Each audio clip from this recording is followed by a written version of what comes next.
Stay tuned now for Westchester Eye on the Radio with Peter Moses, John Sharan, and Ardina Seward on 1460 WVOX. Welcome, everybody, to Westchester Eye on the Radio. I'm Peter Moses with my co-host John Sharan and Ardina Seward. And before we get started with the show, I'd like to thank you guys for holding down the fort the last 2 weeks. A week ago, a good friend of mine, an NYPD chief, took his own life, and last Monday was his viewing. It was a Jewish funeral. I've never been to one where there was a viewing. It was a closed casket, but his name was Steve Silks. He was a great guy, and if there are any police officers listening, I hope that when you get near retirement age that you seek counseling, because the anomie these people feel towards the end of their careers of being disassociated with the thing that identified them as a scary proposition. And in the past 2 weeks, 3 members of the NYPD have committed suicide, and that's 3 too many.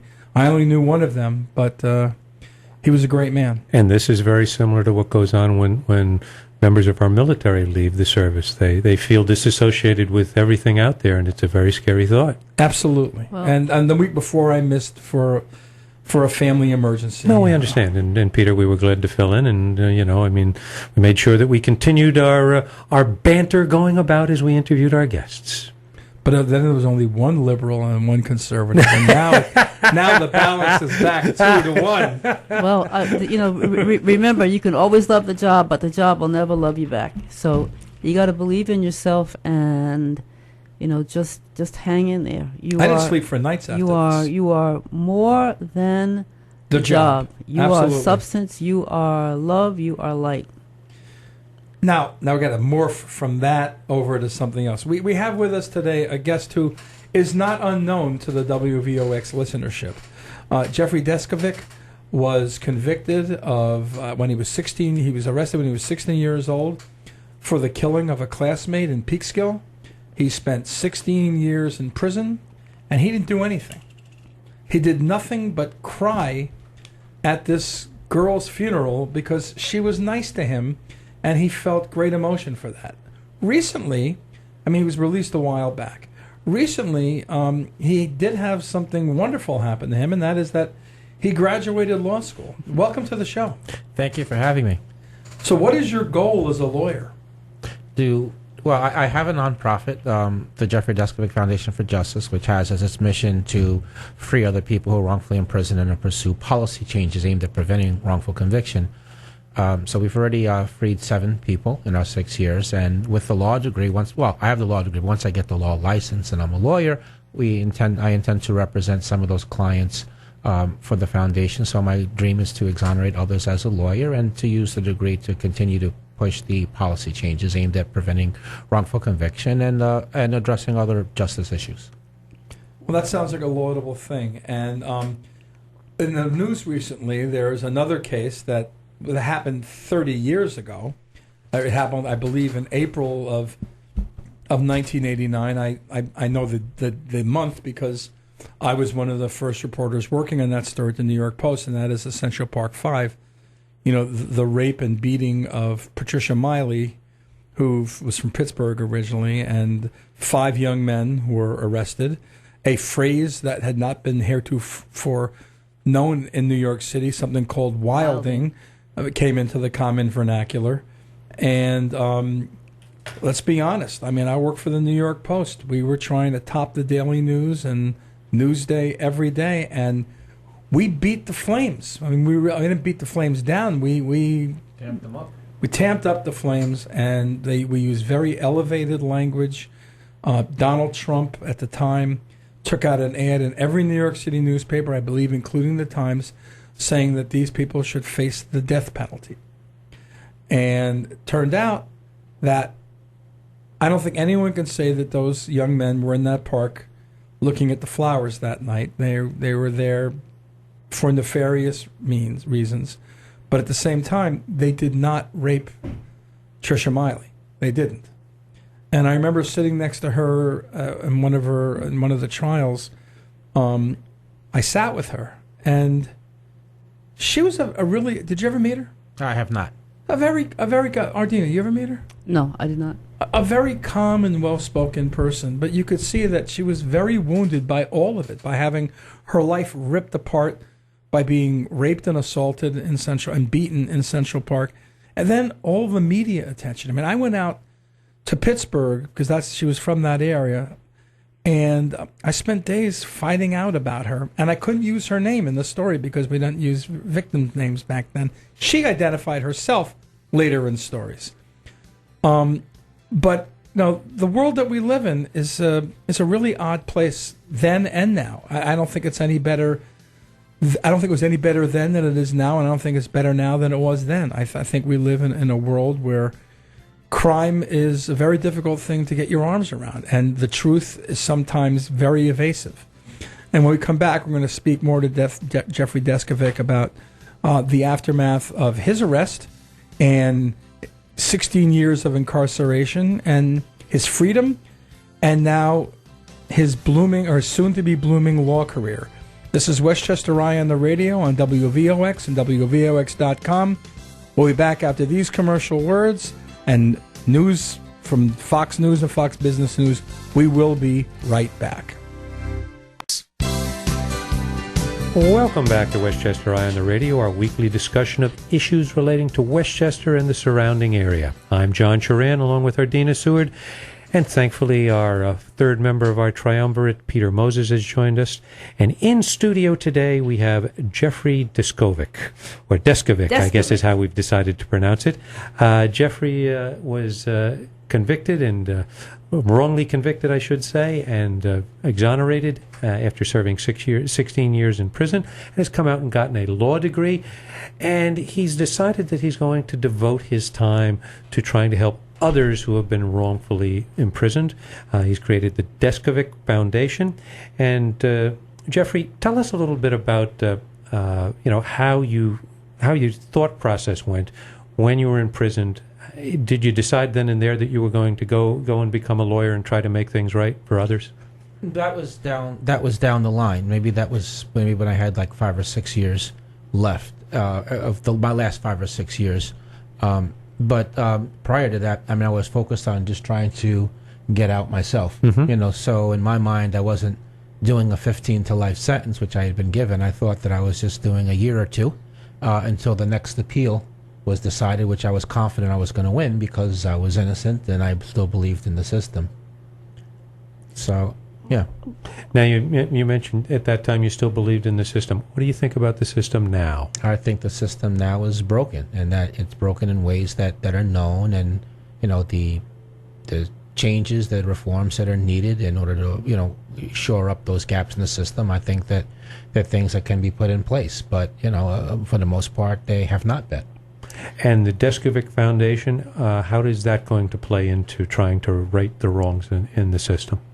Well, our second policy objective is to prevent wrongful conviction through policies. So we've had a hand in helping legislation get passed in New York, for example, videotaping interrogations, identification reform, DNA database expansion.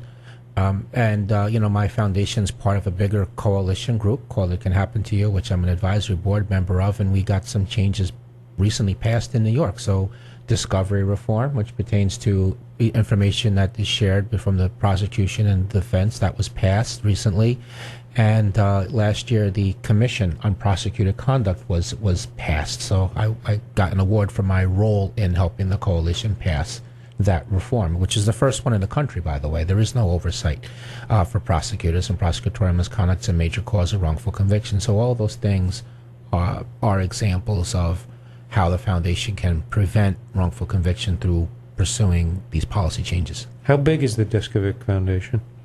Well, we have 20 volunteers, and there's 6 lawyers that when we screen cases, when we determine a case, someone's actually innocent and that there's a way to win the case to prove that, we pitch the cases to them for them to pick it up and then actually carry out the lines of investigation that we've identified and ultimately file the legal papers. So when it started out, I had a full-time staff, but frankly, although we had some success getting people out, our fundraising didn't go well. And after 3.5 years, I couldn't keep writing a large check every month, so I had to get rid of the paid staff and convert it to a volunteer entity. But once I passed the bar and actually get the law license, I mean, one of the things I'm going to be looking at is trying to add new board members, develop a new donor base. I would like to one day again have a full-time staff, because that's really the way to do it, rather than just rely on the volunteers and pro bono lawyers. But how does this? Let's go through the genesis of your incarceration.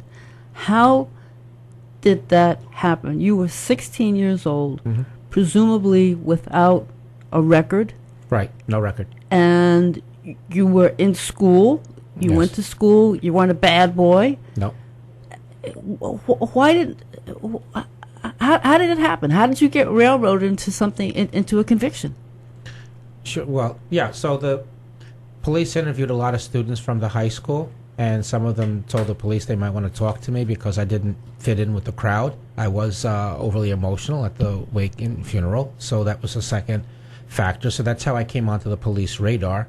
I mean, ultimately, the police took me on a school day from Peekskill across county lines to Putnam County in Brewster, and where I was interrogated for 7 hours, featuring threats and false promises, amongst other tactics. They invaded my personal space. They raised their voice at me. They kept asking me the same questions over and over again. Were you with the state police at that moment? No, I was with the Peekskill police. Why were you brought to a different county? Because the polygraphist Daniel Stevens was a Putnam County Sheriff's investigator, and he had this method of conducting a polygraph called Get the Confession. And so they delivered me into his hands, essentially as a hired gun, to get this confession, which they had been unable to get from me themselves in the 6 weeks prior to that. So would you say that the polygraph test was rigged? I would, because they gave me countless cups of coffee, which will have the impact of getting you nervous, which ultimately will result in the pulse rate being sped up, and that's the pulse rate which is measured by the machine. But fear would also cause, somebody who's telling the truth to get a false readout. So from those two aspects, yes, the polygraph was rigged. So in essence, correct me if I'm wrong, you confessed to a crime. Yes, I falsely confessed to a crime. That's completely correct. Now, at any point during the process, did you recant what you were saying? Not during the interrogation, but I mean... But afterwards? Yeah, I went to trial. I pled not guilty, and, I went to trial, but I was wrongfully convicted. And did you have a state-appointed lawyer, or did you have a public defender? Westchester Legal Aid. Westchester Legal Aid. And did you have a decent lawyer? No, he was terrible. In fact, when I was later exonerated and I filed a civil suit to hold all the parties responsible that had something to do with it, Westchester Legal Aid was a defendant, and they settled with me. I mean, the basis of my claim was that he didn't defend me. So really quickly, he never interviewed or presented as a witness my alibi. He never cross-examined this medical examiner, whose fraud was the main way in which the prosecution was fighting against the DNA test, which didn't match me, and he had a conflict of interest. So what was his conflict of interest? There was another youth from the high school that the prosecution was falsely claiming had likely had sex with the victim. That was part of their narrative of why it was that the semen found in the victim didn't match me, but yet that didn't mean I was innocent. So he was represented by another member of legal aid, so that conflict prevented the defense from seeking a DNA test from him, from the defense from subpoenaing him to explode that myth. And ultimately, they settled with me, by the way. We're coming up on a break. I'm stuttering because I'm like, how does it happen? But I'd like to talk more about the DNA after we come out of the break, because it just kind of it's a head scratcher, to say the least, that I don't think that the public understands. So stay with us, folks. You're listening to Westchester Eye on the radio. We have Jeffrey Deskovic with us, who was wrongfully incarcerated for 16 long years. More to come. You can call in at 914-636-0110 if you have a question, if you want to talk to Jeffrey, and we'll see you in a few. Let's return now to Westchester Eye on the Radio with Peter Moses, John Sharan, and Ardina Seward on 1460 WVOX. Here we are again. We are back. You are listening to Westchester Eye on the Radio. I'm Ardina Stewart, along with Peter Moses, John Turan, and our guest today is Jeffrey Deskovic, who was falsely, unjustifiably incarcerated for 16 years for a crime he did not commit, and now he is talking about it. Now, before the commercial, Jeffrey, we had talked about evidence or lack thereof. There was no your DNA could not be traced to that scene, to the murder scene. So how the heck do you get convicted if your DNA is not found on the scene? Was it circumstantial evidence? Was it hearsay? How the heck does that happen? The combination of the coerced false confession, the prosecutorial misconduct, the fraud by the medical examiner, and a terrible public defender. So what you're saying is we've got more than one person involved. We've got shoddy legal defense. We have I don't know what the word is for a polygraph person, polygrapher. How do you say it? Yeah, polygrapher. Polygrapher, who basically allegedly rigged the test. And the cops, what part did the cops play? They coerced the confession with the polygrapher, and they purposely did not document witness interviews. Now, and then, of course, there's Janine Pirro. And Janine Pirro, who's the fourth leg of this chair, of this table that got you convicted. Well, I just want to clarify. So Pirro wasn't the DA when I was convicted. She comes in the picture because she took office before my first appeal was decided, so she kept the ball rolling against me. It was her office that fought against my innocence claims despite the DNA. It was her office who blocked me several times at getting DNA testing and got the federal court to throw me out of court because my paperwork arrived 4 days late based on the misinformation by the clerk. So she definitely is a villain here. There's no question. It's just that she enters the picture after I'm convicted, so she's like the preserver of the injustice. So since legal aid failed you, how were you eventually able to become exonerated? Because DNA technology was advanced to where the data bank was created. So that was one thing. And then another thing was that the Innocence Project agreed to represent me. Was Barry Scheck involved in this? Barry Scheck was involved in this, yes. He used to be a legal aid lawyer in the Bronx. He did. I knew him then. Wow. Yeah. Small world. So the database, the Innocence Project, Pirro left office, which is big because she wouldn't allow me to get the testing. Her successor did. And lastly, we got lucky that the actual perpetrator committed a second crime. He killed a second victim 3.5 years later after killing the victim in my case, for which he got caught, which resulted in his DNA being put into the data bank so that when Pirro's successor allowed me to have the further testing, it matched him. So I was exonerated, and he also confessed. So I was exonerated based on the DNA and the confession of the actual perpetrator. He was arrested and convicted of the crime that he committed. So now, with all of that, taking all of that into consideration, you're a 16-year-old teenage Caucasian male going into a prison system that's minority majority, and although presuming that you were raised in a diverse neighborhood, I was. How did you? Was that a culture shock? No, because I came from a culturally diverse. Peekskill was culturally diverse, and many of my friends were minority members. So I think she meant the prisons, being in prison. Oh, no, being in prison is a culture shock, of course. Yeah, that's something. Yeah, because they have the survival code, and and violence is a way of life, and the lack of respect by the part of the guards, and so all of that was a shock for sure. Yeah, but I mean, being around a lot and interacting with a lot of minorities, no, that part of it was not a shock. But how did you? Your mother must have gone through hell.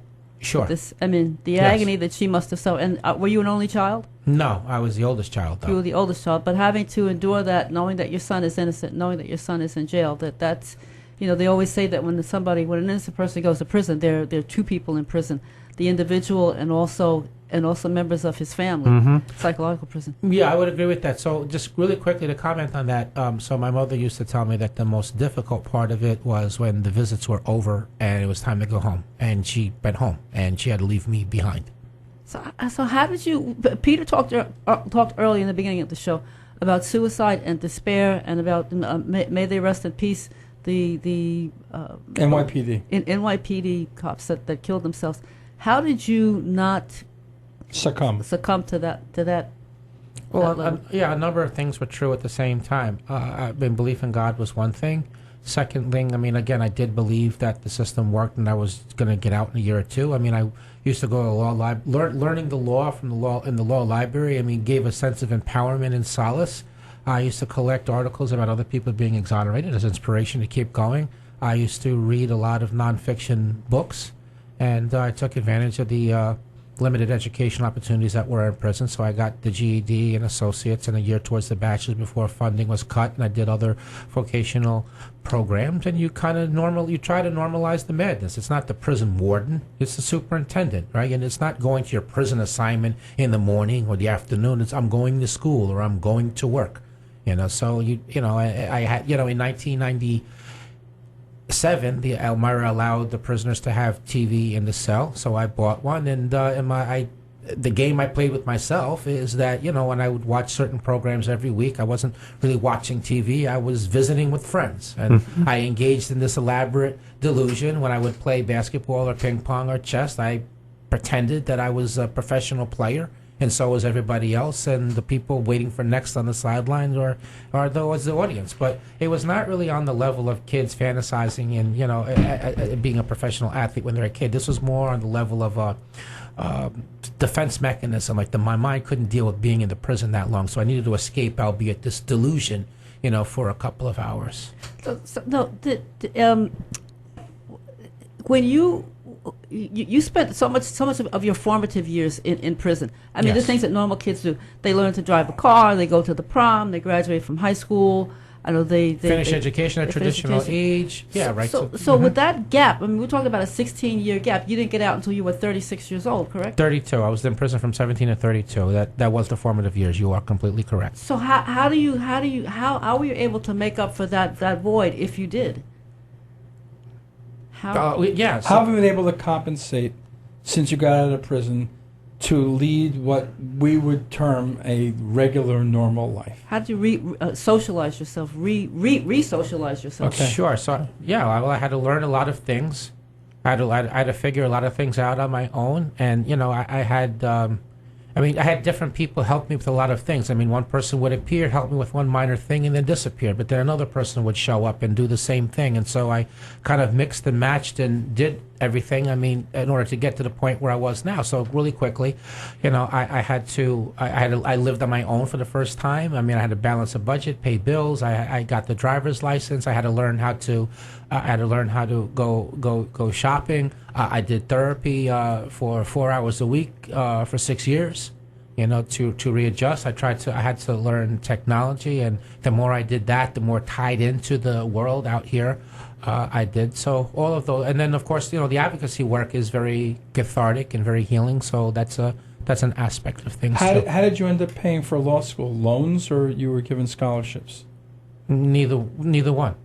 So I pursued financial compensation when I got out, and after 5 years, I was able to get financial settlement, both from the state, and then I also brought a federal civil rights lawsuit in which I held all the municipalities that were involved in what happened to me, including Westchester Legal Aid. They all had to pay money. Basically, is what happened. I saw a story from the Post from February. Yes. About you being scammed out of money. Yes. Yeah. Yes. Security Can we discuss that? Yeah, we can discuss that. Sure. How about now? Yeah, sure. So there was a television show called the Security Brief, and I got scammed. So basically, the show, the host was very charismatic, Paul Viola. So he was a retired Manhattan's DA investigator of 31 years who had a podcast of the same name, which he said had 250,000 viewers. They had 6 cameras in the studio. They had all these teams that were putting storylines together and whiteboard and everything, and people that would warm the audience up in between the breaks. And the owner of the show had been producer for other shows. Wendy Williams, Donahue, Jerry Springer before that went into the toilet. The craziness that became. But I guess my point is, it seemed to be like a winner. And there was 5 ways to Sunday that the show was all going to make money, product iteration, sell ads. So you all that stuff. invested. I bought into it. Yes, I invested. Except that they never gave me. Well, here's what I think came in, right? Is that in the course to get me to invest, they claimed that they had another investor, but they would rather do it with me, and they wanted to co-brand with me and my foundation. It could be a perfect platform in raising money for the foundation and getting my name out there and raising money, and we're going to give you some commercials of your own, all this stuff.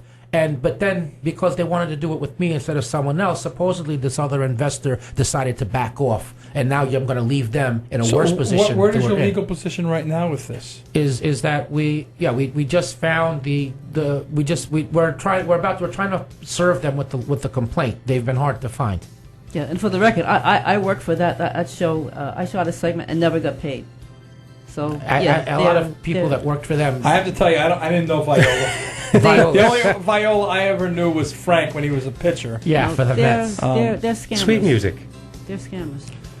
Well, you're listening to Westchester Eye on the radio here on WVOX 1460 AM and heard worldwide at WVOX.com. I'm John Charan, along with Ardina Seward and Peter Moses, and our special in-studio guest, Jeffrey Descovic, who was wrongly convicted of a crime, served 16 years in prison before he was exonerated and let out. We'll be back with more about that topic right after this.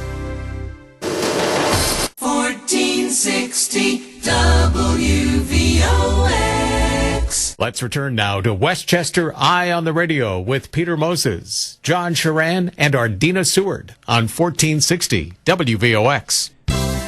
Welcome back to the final quarter hour of Westchester Eye on the Radio. And before we continue with our guest, Ardina, who do we have next week? Trying to put together a couple of shows, waiting for a callback. Trying to put together a show on drugs in sports. I know, your favorite topic, right? so we're waiting for some people to John and I both like sports. By the way, did you see that someone named Zegras, a hockey player who's from Bedford, is going to be one of the first 5 or 10 guys drafted in the NHL this week? These things happen, unfortunately. Unbelievable. John is so diplomatic. You don't understand. So We're not going to Ardina, it's a long story that both Peter and I know very well. And let's just say that the word Zegras in Westchester County hockey do not have a fully the most savory phrase. Clean reputation. Correct. But either his son or his grandson or nephew or whatever is the top American player right now. Anyway, getting back to the subject at hand, we have Jeffrey Deskovic with us today, and what we finally want to hear from you about is redemption and moving forward. So why don't you discuss both of those ideas with us, please? Sure. So in terms of redemption, I think being exonerated, having the actual perpetrator arrested and convicted, and then the report that the Westchester DA's office had put together by experts to diagnose what went wrong in my case, that was part of it. Certainly, getting the law degree and the advocacy work I've done along the way, and just completely turning things around from being, essentially a hated figure, for something, albeit for something I didn't do, to, now being someone recognized as, doing advocacy work on an important cause. I consider that to be redemptive. But also, just being involved in the redemption of other people that are also, wrongfully imprisoned. Also. I would figure that's going to be a really important part of your life. 1,000%. That's what my life is all. That's what my life's all about. So that's part of what you're asking about. Going forward. I do intend to represent some people from my foundation. We have exonerated people already without me being a lawyer, but I want to be the attorney of record in some of these other cases. But you need funding for that. Yes, correct. Yeah, I do.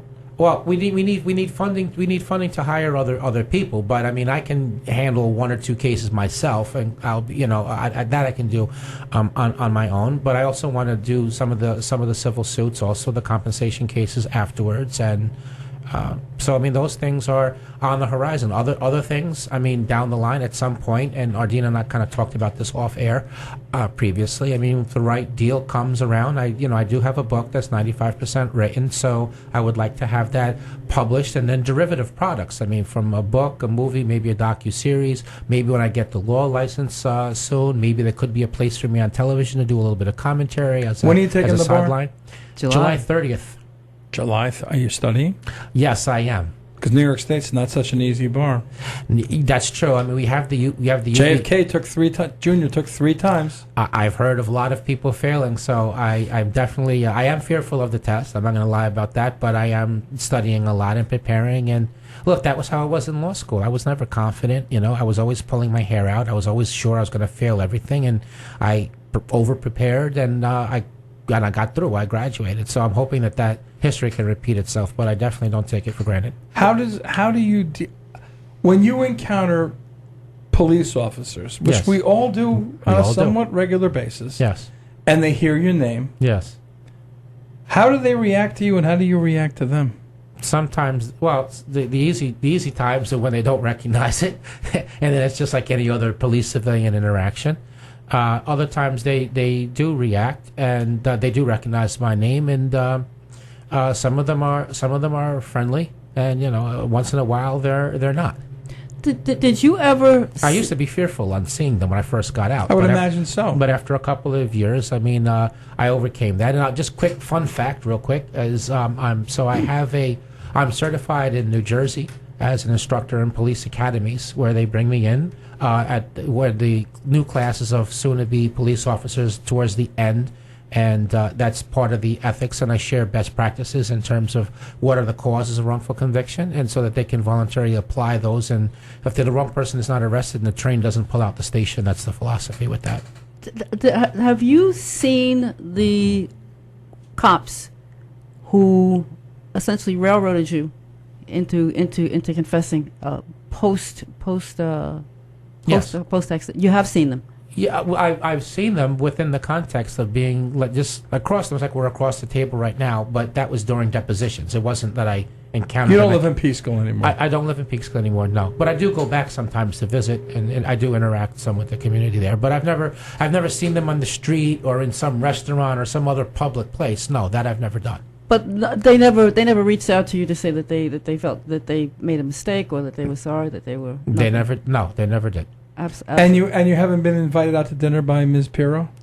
No. My email is devoid of such an invitation as of yet. So if you get married, you don't expect one of your first dances to be with Janine? I do not. They're going to co-host a show together. That'll be it. They're going to co-host a show. It's called Opposites.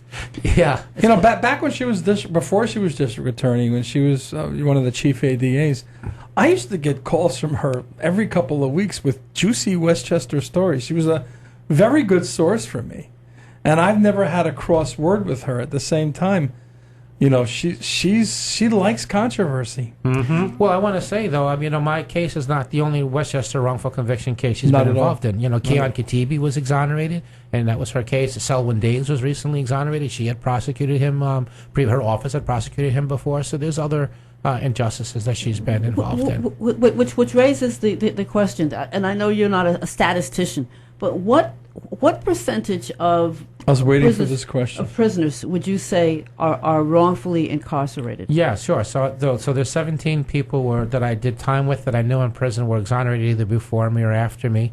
Per the National Register of Exonerations, there are over 2,400 documented exonerations from 1991 forward.